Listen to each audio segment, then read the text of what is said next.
EA Sports. It's in the game. All right, let's go ahead and get to it. From the EPR Creations studio, this is Jason Staples bringing you the Unconquered podcast, or Unconquered with Doc Staples if you prefer that name. So, as always, this podcast brought to you by Luis Marquez of Momentum Realty in Jacksonville, Florida. Garage Makeovers, the #1 garage remodeling company in South Florida. EPR Creations, bringing you the best of internet marketing and website development for an affordable price. And Justin Galloway of Benchmark Mortgage, serving Florida, Tennessee, and Kentucky. Starting to be a pretty good time to buy. And if you are in one of those states, give Justin Galloway a call, and he will make sure that you get the absolute best in service. He'll hook you up, y'all. Give him a holler. Let him know you heard about him from Unconquered. Okay, back at it for another season preview, another position preview. This time we're looking at the cornerback position. And, well, you know, this is this is going to be a pretty easy one because, quite frankly, this is if there's a better cornerback room in the country right now, I want to see it. And I want to see whether or not I agree, because when I look at this group, I see a combination of high-end talent and a lot of depth, and not everybody has those. There are other places that have comparable high-end talent. There are other places that have great depth. I'm not sure anybody has a pair like Florida State's starting pair on the outside, and then has the kind of young talent behind those the way that they do. And then you add to that the nickel position, which I lump in with the corners at this point because of how that has developed under Fuller in recent years. And this is as good as it gets in terms of college football this year. It's probably 2-3 teams that are in the same kind of tier as Florida State in this respect. Maybe Ohio State. I mean, maybe Georgia. I don't think Georgia even has the level of corners that Florida State does. Starts with A.Z. Thomas, and first of all, again, need to go back to what we've been doing in terms of who's there and who they lost. And I do think it's important to note who Florida State lost, because those guys were really, really good. So first, Renardo Green on the outside. That's a guy that from the time he was recruited, you guys can go back to my recruiting analysis when he was recruited, I was higher on him than just about anybody else, and always felt like he was underrated. It's a guy that took one for the team and moved to field safety for a while. He, played inside some, but as an outside corner, he really came into his own. And I thought he was one of the best corners in the country last year. And you look at the work he did against LSU and Neighbors in particular, for LSU last year. Nobody else covered them like that.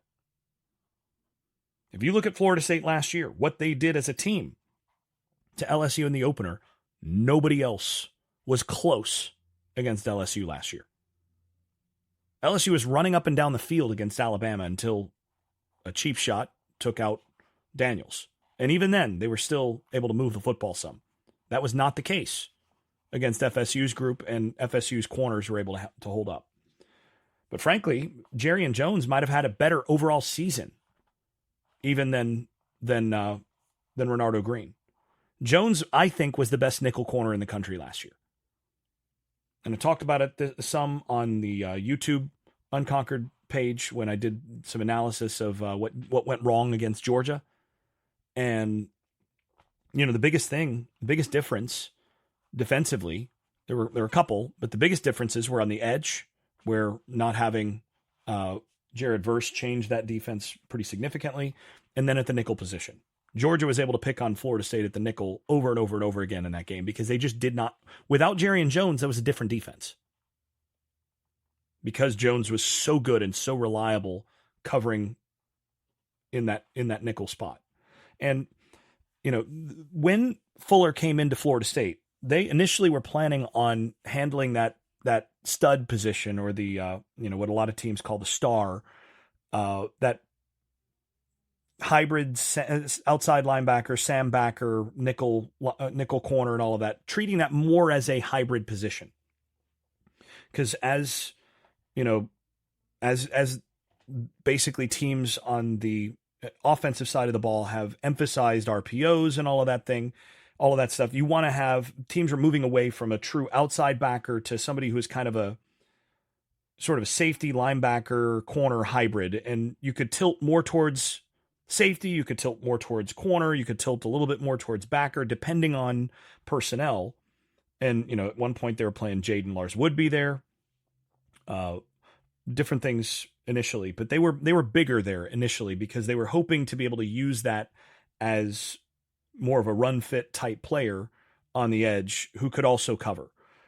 As sort of things have progressed and as offenses have shifted and all of that, this became more of a true nickel situation where essentially they're getting a corner on the field who is not involved in run fits as much. And what they've done is they're doing more, they're going in light box and they're taking the corner, that nickel corner, out of the run fit entirely. And they're just asking one of their defensive linemen to two gap.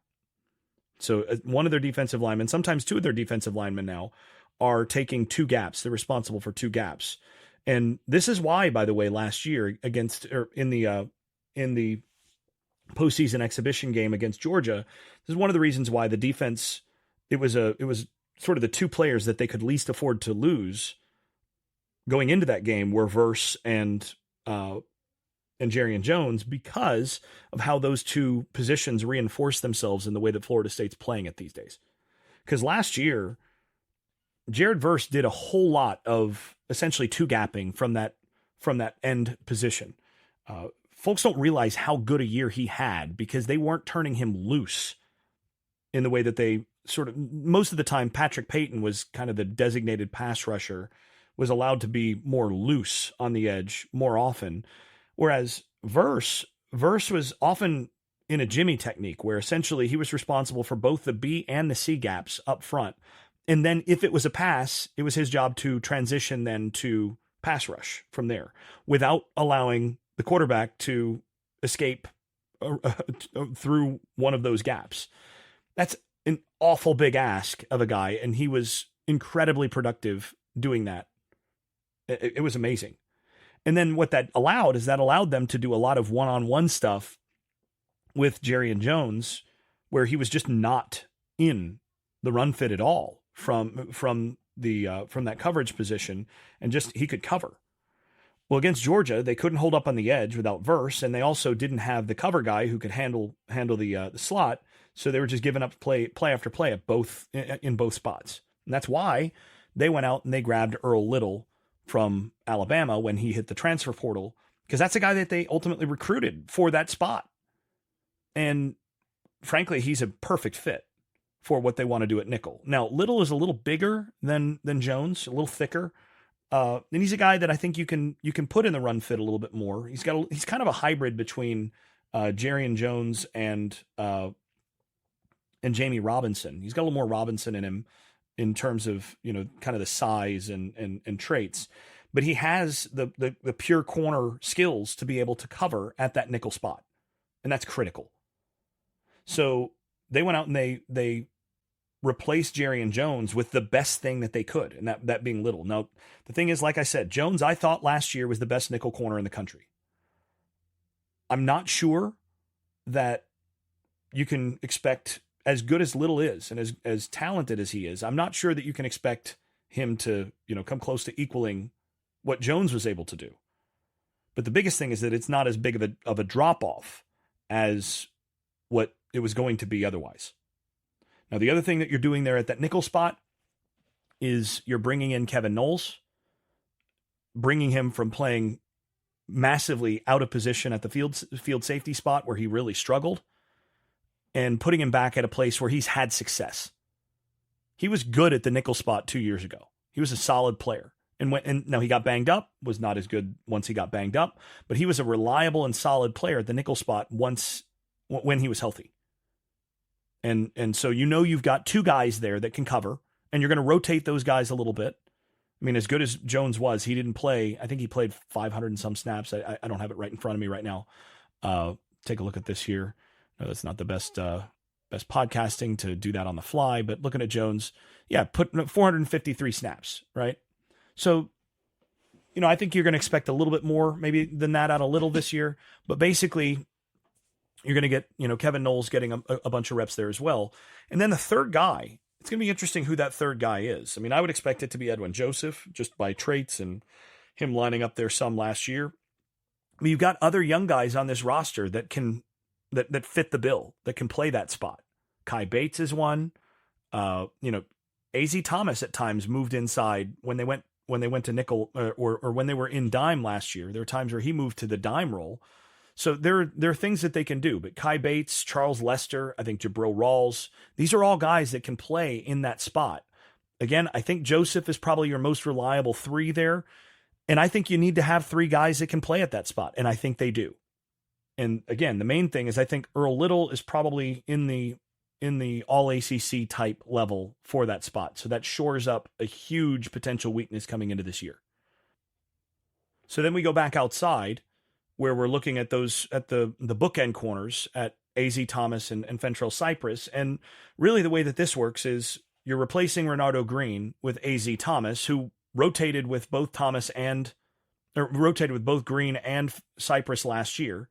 So now the question is, and Cypress was very good last year. He, by all accounts and by all evidence from the spring and early fall or summer camp, I suppose you could call it, he's taken a significant step forward, much more comfortable. So I think you're getting an upgrade of Cypress 2.0 there. I think A.Z. Thomas, as good as Renardo Green was, Thomas is more talented and can be better. The thing is, Thomas was already playing a bunch. So really the question is, who's going to take over who's going to take over in the rotation as the third guy along with Thomas and Cypress? Whereas last year you had Green, Thomas, and Cypress. This year it's Thomas, Cypress, and who's going to be the guy that replaces Green really in that three-man rotation. And I think they really want to have a four-man rotation that play. Now, first guy on that list is probably Quindarius Jones, who they just love. Big corner, big body. Against teams that have bigger wide receivers, guys that are closer to Johnny Wilson types or Keon Coleman types, that's a guy that makes a lot of sense to play a bunch because he fits as that big receiver stopper. I've got a little bit more concern about him when he's going against, the smaller, elite speed type guys, but he's a guy that I think will be a natural rotational guy. I think again comparing him to A.Z. Thomas in that role, so you put Thomas in Renardo Green's role, and then you're looking for the guy to replace that third role. I don't think there's any way that's not a slight downgrade compared to last year. The three from last year were so good, and Thomas was so good in that three role, it's going to be hard for anybody to equal that. Jones, I think, can be really good. From there, I think Joseph is in the discussion. You've got a couple of the freshmen. You've got Jabril Rawls. Bates and Lester have performed well. But it's going to be interesting to sort of see how that shakes out early in the season. You've got enough depth that you feel really good after the first three. And I think Jones is probably the third guy at this point. But I think you've got 4 or 5 that are going to play. So I think Cypress 2.0 is a little bit of an upgrade over Cypress 1.0 last year. I think Thomas, probably a slight upgrade over Renardo Green there. And then I think there's going to be a little bit of a downgrade to the number 3 guy compared to Thomas last year, compared to AZ last year. But all that goes to say, that still makes this, I think, one of, if not the best sets of outside corners, 1 through 5 or 6, and certainly top 2 of any team in the country. And I think you're starting 3. So when the rubber meets the road, end of the game, and you've got to get a stop, and you stick AZ Thomas, Earl Little, and Fentrell Cypress out there, that's as good a group as anybody in the country. So you pair that with a reliable safety position, and what I think is going to be a pretty good linebacker room with Riley, Lundy, Nicholson, Cryer as your top 4. All of a sudden, I think your back 7 is top 5 in the country, probably. Certainly top 10 in the country. But especially if you weight it the way that I do, where corner matters the most out of those groups. Because, if you can single cover at corner, it allows you a ton elsewhere. I think that back 7 is a top 5 back 7 in the country. So then it's just a matter of how they play on the defensive front. And, there they've got some guys to replace, but they brought in other guys to replace them. That's going to be the thing that's going to determine how good this defense gets. And that's where we're going in our next previews. We're going to look at defensive tackles and defensive ends coming up. But we'll go ahead and wrap there. This has been Unconquered with Doc Staples. Thanks for listening. If you've been enjoying this podcast, please leave a 5-star rating over at Apple Podcasts and wherever else you listen to podcasts. Post and repost episodes on social media and tell a friend. And if you haven't left a review in a while, do it again. It really does help the visibility of the podcast.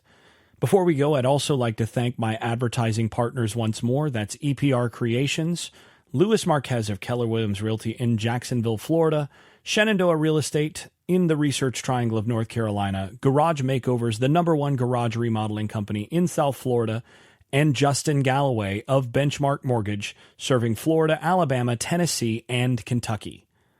You can also stop by the Unconquered Shop at unconqueredpodcast.com, where you can buy stickers, pins, magnets, t-shirts, and other swag.